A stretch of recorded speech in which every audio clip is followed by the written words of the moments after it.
Shalom saudara-saudari yang dikasihi oleh Tuhan Yesus Kristus.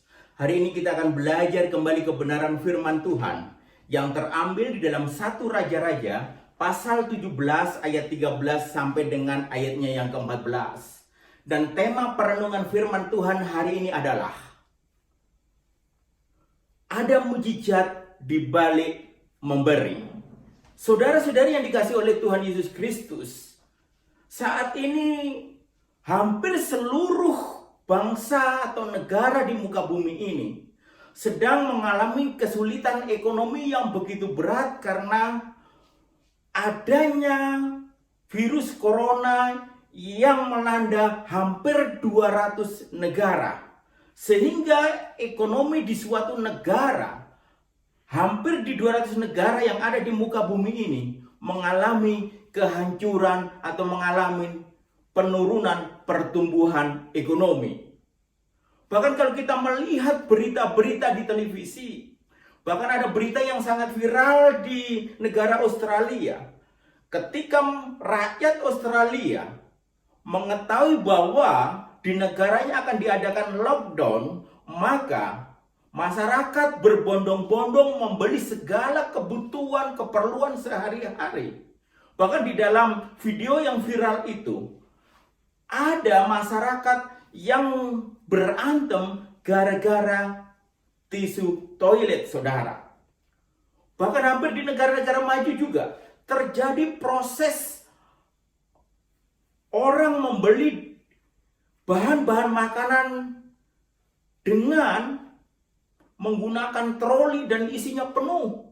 Hampir semua negara maju juga melakukan hal itu, saudara. Di sini kita melihat bagaimana ketakutan, kekhawatiran dalam situasi seperti ini. Tetapi hari ini kita juga akan belajar situasi kondisi berdasarkan firman Tuhan di dalam 1 Raja-Raja pasal 17.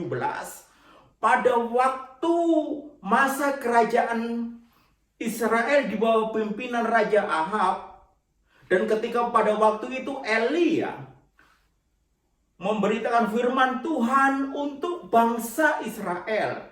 Tetapi bangsa Israel melakukan penyembahan berhala. Apa yang diperintahkan oleh Nabi Elia supaya bangsa Israel bertobat, Raja Ahab tidak meresponi apa yang menjadi perintah daripada Nabi Elia. Akhirnya kerajaan Israel mengalami kekeringan yang begitu panjang. Diceritakan, dikisahkan, ketika masa kekeringan itu, Nabi Elia pergi di sungai Kerit, dan Nabi Elia dipelihara Tuhan melalui burung gagak, sehingga Nabi Elia tetap bisa menjalani kehidupannya. Bahkan ketika masa kekeringan terus berjalan, saudara, firman Tuhan datang kepada Nabi Elia supaya Nabi Elia menemui seorang janda yang ada di Sarfat. Dan ketika Nabi Elia berjumpa dengan janda yang ada di Sarfat, Nabi Elia berkata kepada janda ini, "Tolong ambilkan aku air." Dan sebelum janda ini mengambilkan air minum untuk Nabi Elia, Nabi Elia juga berpesan kepada janda ini, "Tolong juga buatkan aku sebuah roti." Tetapi janda ini berkata kepada Nabi Elia, "Demi nama Tuhan yang kau sembah, aku tidak mempunyai apa-apa. Yang ada di dalam rumahku hanyalah segenggam tepung roti di dalam tempayan dan sedikit minyak di dalam buli-buli." Tetapi Nabi Elia berkata kepada janda ini, "Buatlah untuk aku terlebih dahulu, setelah itu buatlah untukmu dan untuk anakmu, maka tepung yang ada di tempayanmu tidak akan habis, dan minyak yang ada di buli-bulimu tidak akan habis." Saudara-saudari yang dikasihi oleh Tuhan Yesus Kristus, di sini kita akan belajar bagaimana janda Sarfat, janda yang miskin, yang dulunya tentu dia janda yang kaya karena rumahnya bertingkat, saudara. Tetapi karena krisis moneter, sehingga janda ini jatuh miskin. Tetapi janda ini walaupun bukan orang Israel, janda ini memiliki hati yang baik, hati yang kasih untuk menerima daripada Nabi Elia. Dalam situasi saat ini saudara, di mana dunia sedang menghadapi virus corona, banyak orang yang tidak bisa bekerja, orang yang bekerja harian mencari ekonomi begitu sulitnya. Tentu ini adalah kesempatan bagi kita juga anak-anak Tuhan memiliki hati kasih itu untuk bisa berbagi, untuk bisa menolong, meringankan saudara-saudara kita yang mengalami kesulitan ekonomi. Janda Sarfat ini walaupun tidak mengenal Allah Abraham, Ishak dan Yakub karena dia berasal dari daerah Sidon, tetapi dia memiliki hati kasih itu. Begitu juga dengan kita. Kita harusnya juga memiliki hati kasih itu ketika kita melihat situasi yang sulit, ada orang yang perlu membutuhkan pertolongan uluran tangan kita. Ketika saya pergi ke Australia, saudara, saya berjumpa dengan tante yang dari Jakarta tetapi sudah tinggal di Australia dan menjadi warga negara Australia. Kalau saya ke sana ketika saya pulang ke Indonesia, dia selalu memberikan uang supaya saya bisa membagi-bagikan sembako untuk orang yang kurang mampu yang ada di Indonesia. Hatinya begitu peduli kepada orang-orang yang perlu mendapatkan uluran tangan. Bahkan hari ini tadi saya menerima telepon dari dia, dia berkata, Joko, tentu di Indonesia banyak orang yang mengalami kesulitan. Tolong tambahkan lagi jumlah sembako yang harus kamu bagi. Nanti saya akan kirim uang lagi. Haleluya. Bagaimana dengan kehidupan kita dengan melihat situasi seperti ini di tengah-tengah kita? Di lingkungan kita mungkin ada orang yang sangat membutuhkan. Biarlah kita juga memiliki hati kasih itu. Hati yang peduli, hati yang mau berbagi. Dan kalau kita memiliki hati kasih, hati yang mau berbagi, jangan khawatir akan kebutuhan keperluan hidupmu. Tentu di balik memberi itu nanti akan ada mujizat-mujizat yang saudara-saudari sekalian akan terima. Janda Sarfat ini meresponi. Ketika Nabi Elia berkata, buatlah aku sepotong roti, setelah itu engkau dan anakmu. Janda ini memiliki ketaatan kepada Nabi Elia. Begitu juga dengan dalam kehidupan kita, saudara. Kita sudah mengenal dan belajar kebenaran firman Tuhan. Supaya kita mengasihi Allah dan mengasihi sesama. Kalau mengasihi Allah berarti kita ada bukti nyata ketika kita melihat sesama kita membutuhkan pertolongan kita. Kita juga harus memiliki yang namanya ketaatan kepada firman Tuhan itu. Janda Sarfat ini taat apa yang diperintahkan oleh Nabi Elia. Bagi janda Sarfat tidak ada pilihan, saudara. Kalau dia tidak menuruti perintah daripada Nabi Elia, tentu dia membuat roti itu dimakan dengan anaknya. Setelah itu persediaan tidak ada dan dia akan mengalami kematian juga. Tetapi ketika dia meresponi daripada perintah daripada Nabi Elia, tentu ada peluang.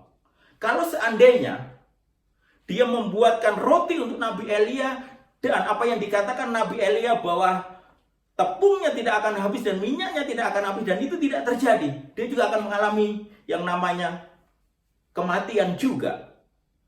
Tetapi jika seandainya apa yang dikatakan Nabi Elia itu menjadi sebuah kenyataan, disitulah masih ada peluang pengharapan dalam situasi sulit. Jadi sangat jelas, saudara, dalam situasi yang sulit, kita harus memiliki pengharapan. Ketika kita mendengar janji kebenaran firman Tuhan, walaupun saat ini saudara dalam kesulitan kehidupan, ketika firman Tuhan menyapa saudara, berarti harus saudara yang pegang adalah kepercayaan kepada firman Tuhan itu, sehingga Tuhan nanti akan memberikan mujizat kepada kehidupan saudara. Janda Sarfat juga memberikan yang terbaik di dalam kehidupannya. Tepung semua yang ada di dalam persediaannya akhirnya dibuatkan untuk Nabi Elia. Dan akhirnya apa yang diperintahkan oleh Nabi Elia itu dan dilakukan. Dan akhirnya apa yang terjadi saudara? Mujizat terjadi. Tempayan yang berisi tepung itu tidak pernah habis. Dan minyak yang ada di buli-buli itu tetap ada. Wow, luar biasa. Maaf saudara. Jadi sangat jelas, ada mujizat ketika kita memberi kepada orang yang sangat membutuhkan. Bahkan Tuhan Yesus berkata di dalam Lukas pasal 6 ayatnya yang ke-38. Ketika kita memberi, maka kita akan diberi. Jadi jangan khawatir ketika saudara memberi untuk orang-orang yang membutuhkan pertolongan. Yakin dan imani, ketika saudara memberi, saudara akan diberi oleh Tuhan. Kalau saudara diberi oleh Tuhan atau diberkati Tuhan, perhitungannya adalah perhitungannya Tuhan, bukan perhitungan manusia. Berarti berkat Tuhan sediakan, akan selalu mengalir di dalam rumah tangga saudara, akan selalu mengalir di dalam usaha pekerjaan saudara. Ada pemeliharaan yang luar biasa. Oleh sebab itu saudara, hari ini kita belajar untuk memberi untuk orang-orang yang membutuhkan pertolongan. Jangan lagi pernah hitung-hitungan untuk memberi. Imani dan percaya. Di balik memberi itu ada mujizat. Seperti yang dialami oleh janda Sarfat itu. Oleh sebab itu, mari kita senantiasa memiliki pemahaman apa yang dikerjakan oleh janda Sarfat ketika dia berjumpa dengan Nabi Elia. Dia memiliki kasih. Biarlah kita juga tetap memberikan kasih kita kepada sesama kita. Kalau janda Sarfat ini taat kepada Nabi Elia, bila kita juga memiliki ketaatan kepada firman Tuhan dan meresponi dan memegang firman Tuhan itu. Dan ketika janda Sarfat ini memiliki iman dan rela berkorban, maka dia mendapatkan mujizat. Dan biarlah kita memiliki kesiapan untuk rela berkorban. Karena cinta kasih kita kepada Tuhan dan cinta kasih kita kepada sesama. Saya yakin dan percaya pelajaran firman Tuhan hari ini akan mendorong saudara untuk senantiasa melakukan kebaikan demi kebaikan. Dan semuanya itu untuk hormat kemuliaan nama Tuhan. Dan saudara tidak akan bangkrut. Saudara tidak akan rugi. Saudara justru diberkati oleh Tuhan. Karena ketika saudara memberi, saudara diberi oleh Tuhan, dan ukuran yang diberikan oleh Tuhan itu pasti luar biasa. Kiranya firman Tuhan ini boleh menjadi berkat bagi saudara-saudari sekalian dimanapun saudara berada. Tuhan Yesus memberkati.